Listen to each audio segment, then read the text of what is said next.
এই কিসের গণতন্ত্র? হিসামারি আমার হাসু আপাকে ছাড়া কোনো নির্বাচন হবে না।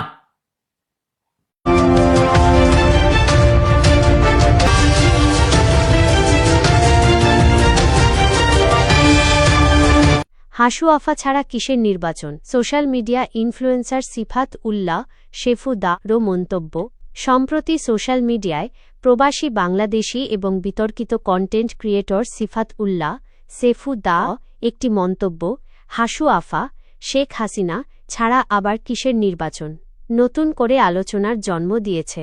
তার এই ধরনের মন্তব্য সাধারণত ব্যঙ্গাত্মক বা উস্কানিমূলক হলেও এটি বর্তমান বাংলাদেশের পরিবর্তিত রাজনৈতিক পরিস্থিতির একটি ভিন্ন চিত্র ফুটিয়ে তোলে। শেফু দা তার ভিডিওগুলোতে অসংলগ্ন কথা এবং অশালীন ভাষার জন্য পরিচিত হলেও মাঝে মধ্যেই তিনি রাজনৈতিক বিষয়ে ভবিষ্যদ্বাণী বা বিতর্কিত পক্ষ নিয়ে থাকেন।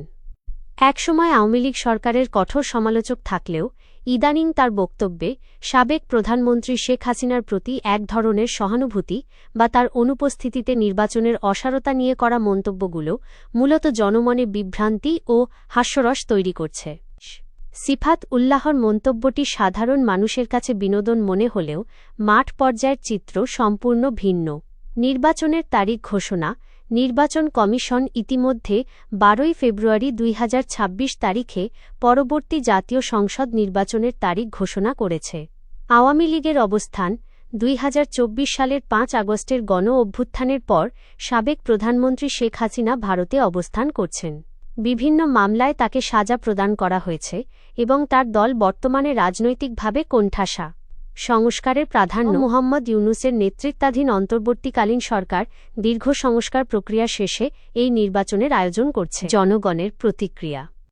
শেফু দা'র মতো ভাইরাল ক্রিয়েটরদের মন্তব্যকে দেশের সাধারণ সচেতন নাগরিকরা সস্তা বিনোদন হিসেবেই দেখছেন। তবে তার ফলোয়ারদের মধ্যে এই ধরনের বক্তব্য নিয়ে নানা তর্ক বিতর্ক দেখা যায়, যা সামাজিক যোগাযোগ মাধ্যমে ট্রল বা মিম হিসেবে ছড়িয়ে পড়ছে। হাসু আফা ছাড়া কিসের নির্বাচন? এই স্লোগানটি মূলত একটি বিশেষ রাজনৈতিক বলয়ের মনোভাব প্রকাশ করলেও বাংলাদেশের গণতান্ত্রিক প্রক্রিয়ায় এখন গুণগত পরিবর্তনের চেষ্টা চলছে। সিফাত উল্লাহর ভাইরাল কন্টেন্টগুলো কেবল ডিজিটাল প্ল্যাটফর্মেই সীমাবদ্ধ, যা দেশের বৃহত্তর রাজনৈতিক সিদ্ধান্তে কোনো প্রভাব ফেলে না। দ্রষ্টব্য, এই প্রতিবেদনটি সিফাত উল্লাহর ভাইরাল বক্তব্যের প্রেক্ষিতে তৈরি করা হয়েছে। তিনি প্রায়ই তার অবস্থান পরিবর্তন করেন, যা তার নিয়মিত দর্শকদের কাছে পরিচিত একটি বিষয়। হাসু আপা চলে গেছে পারে আমি কেঁদেছি হাসু আপার জন্য, আমার হাসু আপার জন্য আমার বুক ভেঙে গেছে। হাসু আপা যেখানেই থাকো ভালো থেকো। এই কিসের গণতন্ত্র? সকল দলের অংশগ্রহণ ছাড়া ওটা কি কিসের গণতন্ত্র? আমার হাসু আপাকে ছাড়া কোনো নির্বাচন হবে না।